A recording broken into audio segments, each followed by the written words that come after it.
Hello, people. Triggered. In my opinion, one of the most overused and seldomly used correctly words in recent memory. If you're reading something or listening to something or talking to somebody or in an environment that emotes, that provokes an emotional response, that doesn't necessarily mean you're triggered. What it does mean, though, is that you are emotionally connected to what's happening. And you know what? That's awesome. Because that's what we have trouble doing. So if you're doing that, if you're having emotional connections, congratulations. That means you're making progress. Now, that doesn't mean that you can't be triggered or that it doesn't exist.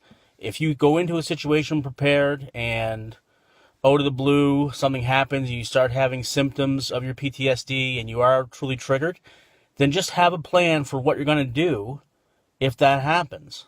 And if you don't have that plan, try not to put yourself in that situation. We need to take responsibility, more responsibility, for our own emotional well-being.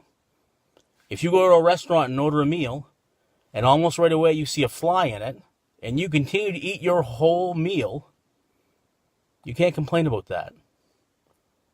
We should not be told that our coffee's hot when we go to Tim Hortons. It shouldn't have to be written on the cup. We should assume that that coffee is hot. We should know that.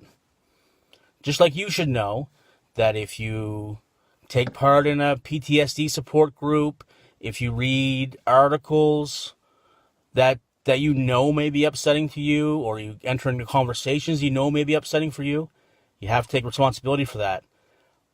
I'm all for trigger warnings. Don't get me wrong. But sometimes, through no one's fault, they're forgotten. It's going to happen.